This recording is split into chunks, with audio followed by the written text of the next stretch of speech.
Hello students, welcome to IAE. In this video, we are going to discuss an important topic of analog circuits. The topic is differentiated circuit. So as you know, the name comes from the differentiated circuit. It actually operates or it actually do the differentiation operation. But in the analog circuit, this differentiated circuit originally of three types. The first one is the ideal differentiator circuit. So what we can say that the ideal differentiator circuit, and the second one is the practical differentiator circuit, and the third one is the modified practical differentiator circuit. And in this video we are going to discuss about this first one, that is the ideal differentiator circuit. And in this, and you can see this diagram, this is an ideal differentiator circuit where an op-amp has been given, and in the inverting terminal a capacitor has been connected, and as you see there is a negative feedback which is given by the resistance RF, and here there is the input voltage V input, and this is the output voltage V out. So as you can see in this circuit, what is happening, there is no information about the op-amp has been given, which means that this op-amp, whether it can be ideal, whether it can be practical. So in a numerical, when there is no information is given about the ideal or the practical op-amp, you have to always use the ideal op-amp. That means we have to assume that this op-amp is ideal. So if the op-amp is ideal, then what will happen? So we are assuming that this op-amp is ideal. So if the op-amp is ideal, then its open loop gain, which is denoted by A0L, must be infinite. So the open loop gain will be infinite. Another thing will happen, that the input resistance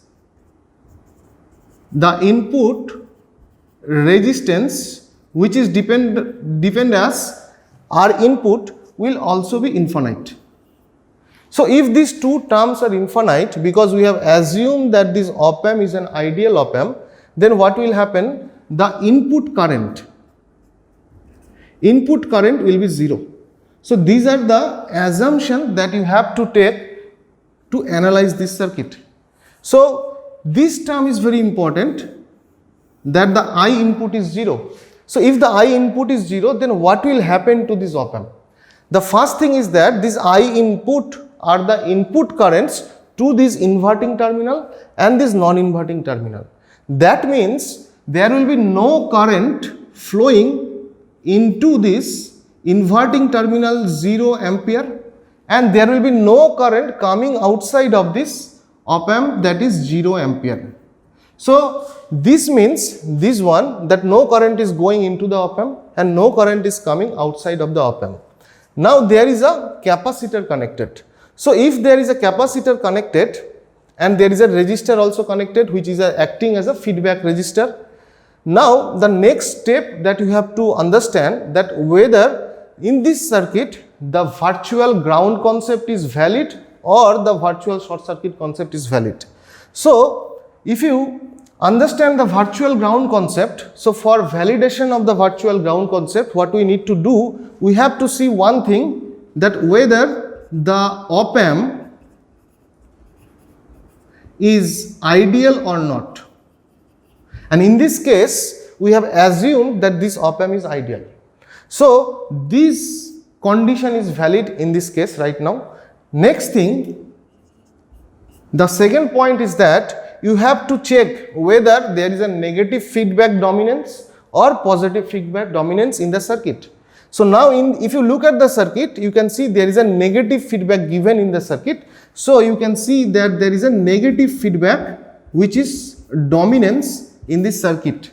And the third one is that the output voltage, V output, this output voltage cannot go to the plus minus Vsat. That means in the op amp there is always a minus Vsat and there is always a plus Vsat. And the output cannot go to this plus Vsat and minus Vsat. If it happens, then the virtual ground concept cannot be valid. So in this case, the output cannot go to the plus Vsat and minus Vsat. So since the op amp is ideal and the negative feedback concept is happening inside the circuit, then we can say that here the virtual ground concept, that is VGC, virtual ground concept, is valid in this case. So if the virtual ground concept is valid in this case, then what we know, that if the potential at this non-inverting terminal, if I denote it as VNI, and if I denote the inverting terminal potential as VI, then according to the virtual ground concept, we can say that the non-inverting terminal should be virtually short circuited to this inverting terminal, that is VNI should be equals to the VI. That means these two terminal will be short circuited like this. So and you can see that the non-inverting terminal is connected to ground. So if the non-inverting terminal is connected to ground, then what we can write, that VNI is equals to 0 volt. And if VNI equals to 0, then what will be the VI? VI will also be 0. So if you look at now, you can see that the inverting terminal potential has been 0 voltage. Now if you look at this capacitor, if you look closely this capacitor, there will be some capacitor voltage across this C. So let us denote the capacitor voltage as plus minus Vc. So if the voltage across the capacitor is plus minus Vc here, then what will be the Vc voltage? What we can write? We can write that the Vc potential can be written as, this is positive, means higher potential, and this is negative, which is 0, lower potential. So we can write that Vc is equals to V input minus 0. So this is one equation we can write, Vc minus V input minus 0. Similarly, another thing we can say from this circuit, that through this capacitor some amount of current will flow. So let us denote this current as I input. So if it is I input, then this current is flowing in this direction, but we know that 0 ampere current is flowing inside this. That means nothing amount of the input current can go into the op amp. All the input current will move into the RF. So you can see that the input current that is flowing here, that will be the I input, because, or basically we can say, if you apply KCL here, then in this direction I input is coming, from this you are getting 0 ampere, so all the current will flow into the RF. So now if I want to find the input current, so what will be the input current? So the first thing what we can say from this RF, if I go for the RF, so you can see that RF is having a current of I input. So from this RF component, we can say that the I input, if we apply the Ohm's law, so what is the voltage across the V output? The voltage across this point is V output, and the voltage across here is 0 volt. So you can see that the current is flowing from 0 volt to V output, and the current amount is I input. So if you apply Ohm's law here, then you can find the input simply. So it will be 0 higher potential minus lower potential. Why it is higher? Because current is moving from this direction according to our assumption. So it will be 0 minus V out divided by RF, simply by the Ohm's law. Now we can name this equation. So let us name this equation as a equation number 1. So this is equation number 1. Another way, we can also find the input current. Now if you look at carefully this capacitor, what is happening? If I take out this capacitor, then you can see that this capacitor I have drawn here. So this is the C, this is the plus minus voltage Vc across the C, and here it was input voltage V input, and you can see that the non-inverting terminal potential was 0. So at this point it will be 0 volt. Now how much amount of current is flowing? I input current is flowing. So you can see the I input current is flowing. Now this current is flowing through this capacitor, that means it is the capacitor current. Then we can say that according to the capacitor current formula, we can say that this I input will be C into, what is the voltage across the capacitor? Vc. So dVc by dt.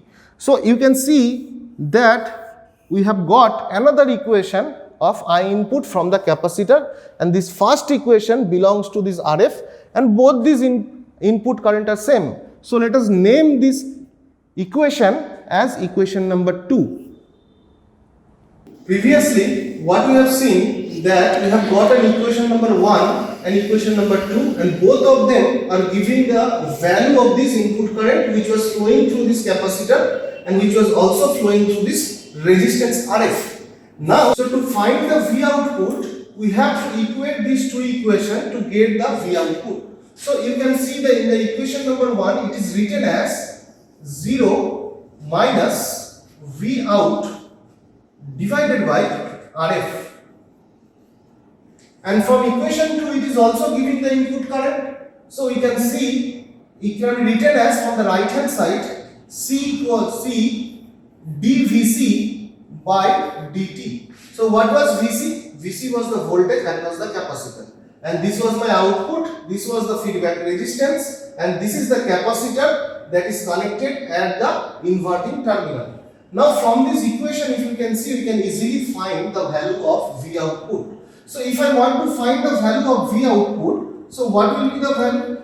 So here it is 0, V output, so we can write it as minus V output divided by RF is equals to C into dVc by dt. We can take this RF here, we can take this negative sign here also. So ultimately the value of the V output can be written as minus, because there is a minus sign, we are taking this minus sign from left hand side to the right hand side. So, and there is a RF. So we can see it will be RF, this RF will come here and into C, and there is dVc by dt. So this is the final equation. Now if you look closely to this circuit, we have already determined this one, that the voltage across the capacitor is nothing but the input voltage. So we can replace, if we put this value in here, then we can say that the V output is equals to minus RF into C, and that is dV input by dt. So this is the most important conclusion that can be drawn from this circuit. So you have to remember this output information. So if you, now we are going to discuss what is the importance of this equation in this circuit. We can say, look at this equation, the output voltage is the differentiation of the input voltage.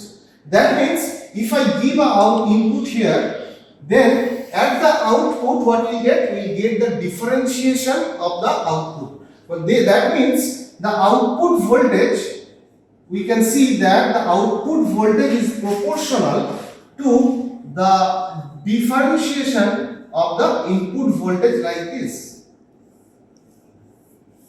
That's why the name comes the differentiator, because the output voltage depends on the differentiation of the input voltage. And from this equation you can see that if you apply a signal here, you will get the differentiation of that signal. Now suppose in this differentiated circuit, if we take some example, so you can see the board that there is a input voltage given as 2 sin t. So we have to find this output voltage, and you can see the value of the capacitor is given as 1 farad and the value of the RF. Actually it was RF, and this RF value has been given as 1 ohm, and we have to find the output voltage. So if this is an example, the first thing you have to come in mind that whether this op-amp is ideal or not. So nothing information, again I am telling that nothing information is given about the ideal or the practical op-amp. So you have to assume that this one is the ideal op-amp. So if it is an ideal op-amp, then you know that the open loop gain will be infinite. If the open loop gain is infinite, then the input current will be 0. So that means there will be no current entering into the op-amp as 0 ampere, and no current can come out of the op-amp. This is the first thing you have to think in every case of the op-amp.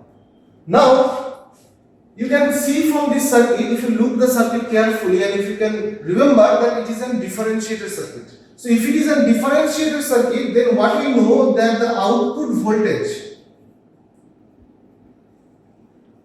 of this ideal differentiator circuit, actually it is an ideal differentiator circuit. So this V output will be RF into C into D V input of dt. So we have already derived this one. Now we use this one. Now you can see this RF value has been given as 1 ohm and this C value has been given as 1 farad. So if I put this value, then I can say that it is this value 1 RF is 1 ohm and this one is 1 farad. So if you put these two values, it will come out to be unity. So it will be only minus and there will be dV input by dt. Now the output voltage is directly proportional to the input voltage. And what is the input voltage given? This is the input voltage given. So if you can see the input voltage is given by 2 sine t. Now we have to find the input voltage differentiation. So the output voltage can be written as minus dV input by dt, and the input voltage is given by minus ddt. Here it will be 2 sine t. 2 sine t. Now this is constant, so it will come out of the bracket. So you have to differentiate sine t. So ddt of sine t is nothing but the cos t. So this is the output voltage of this given circuit, which is acting as a differentiator circuit. Thank you.